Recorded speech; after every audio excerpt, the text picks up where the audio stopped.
ದೊಡ್ಡ ಕೋಟ್ಯಾಧೀಶರಾಗಕ್ಕಲ್ಲ, ಅದು ಜೀವನ. ಎರಡು ಥರ ಇದೆ. ಒಂದು ಜಾಬು, ಇನ್ನೊಂದು ಬಿಸ್ನೆಸ್ಸಲ್ಲಿ ಎರಡು ಥರ ಇದೆ. ನೀನು ಜೀವನ ಮಾಡೋಕ್ಕೆ ಬಿಸ್ನೆಸ್ ಮಾಡ್ತಾಯಿದ್ಯಾ ಅಥವಾ ನೀನು ಅದರಲ್ಲಿ ಸಖತ್ ದುಡ್ಡು ಮಾಡಿ ಲೈಫ್ ಸ್ಟೈಲ್ ಚೇಂಜ್ ಮಾಡೋಕ್ಕೆ ಮಾಡ್ತಾಯಿದ್ಯಾ ಅಂತ. ಈ ಕಡೆ ಸೈಡ್ ಇರೋರೇ ಬರೋದು ಜಾಸ್ತಿ. ನಾನು ಬಿಸ್ನೆಸ್ ಮಾಡಿ ಸಖತ್ ಮಾಡಿಬಿಡ್ತೀನಿ ಅನ್ನೋರೇ ಈ ಉಂಗುರ ರುದ್ರಾಕ್ಷಿ ಎಲ್ಲ ಹೋಗ್ತಾರೆ. ನಾರ್ಮಲ್ ವ್ಯಾಪಾರ ಮಾಡ್ತಾ ಇರ್ತಿರಲ್ಲ ಬೀದಿಲಿ, ಅವ್ರು ಯಾವ ಜ್ಯೋತಿಷನೂ ನೋಡೋಲ್ಲ. ನಾನು ಹೊಟ್ಟೆ ಪಾಟ್ ಮಾಡ್ಕೊಂಡಿದ್ದೀನಪ್ಪ, ಅಲ್ಲಿ ಯಾರೋ 4,000 5,000 ಅವ್ನು ಕೊಟ್ಟರೆ ನನಗೆ 2 ದಿವಸದ ಲಾಭ ಹೊಟ್ಟೋಗುತ್ತೆ, ನಾನು ಅದನ್ನು ಕೂಡ ಹಾಕೊಂಡಿದ್ದ ತಕ್ಷಣ ನನಗೇನು ವ್ಯಾಪಾರ ಆಗಲ್ಲ ನನಗೆ ಗೊತ್ತು ಅಂತಿರುತ್ತೆ. ವ್ಯಾಪಾರದಲ್ಲಿ 2 ಥರ ಇದ್ದಾರೆ. ದಿನನಿತ್ಯ ವ್ಯಾಪಾರದವ್ರು ಯಾವ ಉಂಗುರನೂ ಹಾಕ್ಕೊಳ್ಳಲ್ಲ, ಯಾವ ರುದ್ರಾಕ್ಷಿನೂ ಹಾಕ್ಕೊಳ್ಳಲ್ಲ, ಯಾವ ಕ್ರಿಸ್ಟಲ್ಲೂ ಹಾಕ್ಕೊಳ್ಳಲ್ಲ.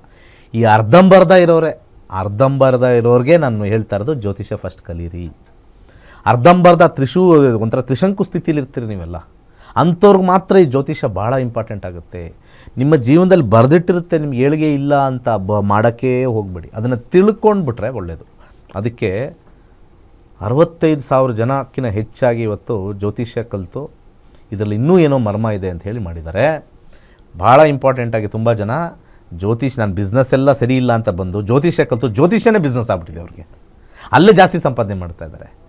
ಆ ರೀತಿಯಾಗಿರ್ತಕ್ಕಂಥ ಮನಸ್ಥಿತಿ ನಿಮ್ಮ ತಲೆಗೆ ಬರಬೇಕು ಅಂದರೆ ನಿಮ್ಮ ಜೀವನದಲ್ಲಿ ಇದೆಯಾ ಇಲ್ವಾ, ಮದುವೆ ಇರ್ಬೋದು, ಏನಾರು ಇರ್ಬೋದು, ಬರೀ ವ್ಯಾಪಾರ ಮಾತಾಡಿದ್ವಿ, ನಾಳೆ ಮದುವೆ ವಿಚಾರ ಅದು ವಿಚಾರ ಇರ್ಬೋದು, ಅದರಲ್ಲೂ ಸಮಸ್ಯೆ ಆಗ್ತಕ್ಕಂಥ ಎಲ್ಲ ವಿಚಾರ ನಮ್ಮ ಹಿಂದಿನ ಕರ್ಮದಲ್ಲಿ ಏಕೈಕವಾಗಿರ್ತಕ್ಕಂಥ ಧರ್ಮ ಹಿಂದೂ ಧರ್ಮದಲ್ಲಿ ಮಾತ್ರ ಜ್ಯೋತಿಷ್ಯ ಇದೆ. ಇನ್ನು ಯಾವ ಧರ್ಮದಲ್ಲೂ ಜ್ಯೋತಿಷ್ಯ ಇಲ್ಲ, ಯಾವ ಧರ್ಮದಲ್ಲೂ ಜ್ಯೋತಿಷ್ಯ ಇಲ್ಲ.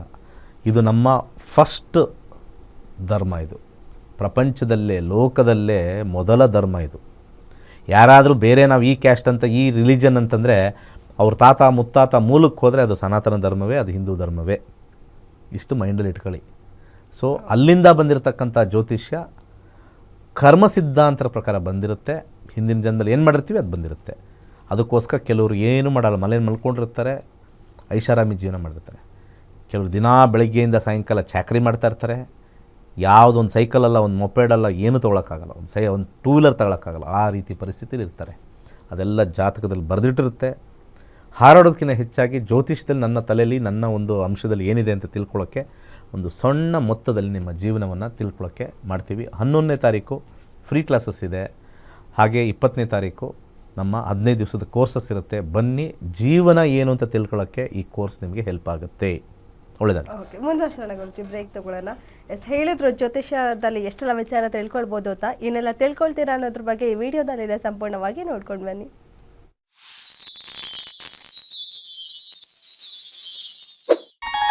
ಎಲ್ಲರಿಗೂ ನಮಸ್ಕಾರ. ವೈಜ್ಞಾನಿಕ ತಂತ್ರಜ್ಞಾನವನ್ನು ಒಳಗೊಂಡಿರುವ ನಕ್ಷತ್ರ ನಾಡಿ ಜ್ಯೋತಿಷ್ಯ ತರಗತಿಗಳಿಗೆ ಸುಸ್ವಾಗತ. ಈ ತರಗತಿಗಳಲ್ಲಿ ಪಂಡಿತ್ ದಿನೇಶ್ ಗುರೂಜಿ ಅವರು ಕಲಿಸಿಕೊಡುವ ವಿಚಾರಗಳೆಂದರೆ ನಮ್ಮ ಬ್ರಹ್ಮಾಂಡದ ಸೃಷ್ಟಿ, ವಿಷ್ಣುವಿನ ದಶಾವತಾರಗಳಲ್ಲಿ ವೈಜ್ಞಾನಿಕ ಆಧಾರ, 4 ಯುಗಗಳು, ಉತ್ತರ ಧ್ರುವದ ಪ್ರಾಮುಖ್ಯತೆ, ನಕ್ಷತ್ರಗಳು, ರಾಶಿಗಳು, ರಾಹು ಮತ್ತು ಕೇತು ಪುರಾಣ, ರಾಶಿ ಚಕ್ರದಲ್ಲಿ 27 ನಕ್ಷತ್ರಗಳ ಸ್ಥಾನ, ರಾಶಿ ಚಕ್ರದ ಡಿಗ್ರಿ ಲೆಕ್ಕಾಚಾರ, ನಕ್ಷತ್ರದ 108 ಪಾದಗಳು, ದಶಾ ಲೆಕ್ಕಾಚಾರ, ರಾಶಿ ಚಕ್ರದ ಗುಣಲಕ್ಷಣಗಳು, ಲಗ್ನದ ಪ್ರಾಮುಖ್ಯತೆ, ಲಗ್ನ ಲೆಕ್ಕಾಚಾರ, ದಿನಗಳಲ್ಲಿ ಲಗ್ನವನ್ನು ಕಂಡುಹಿಡಿಯುವ ಸರಳ ಲೆಕ್ಕಾಚಾರ, ಲಗ್ನದಿಂದ ವಿವಿಧ ಮನೆಗಳಲ್ಲಿನ ಗ್ರಹಗಳು, ನಕ್ಷತ್ರ ನಾಡಿ ತತ್ವಗಳು, ಗ್ರಹಾಧಿಪತಿ, ನಕ್ಷತ್ರಾಧಿಪತಿ, ಉಪ ನಕ್ಷತ್ರಾಧಿಪತಿ ಲೆಕ್ಕಾಚಾರ, ಪ್ರಶ್ನಾಶಾಸ್ತ್ರದ ಮುಖೇನ 249 ವಿಭಾಗಗಳ ಲೆಕ್ಕಾಚಾರ,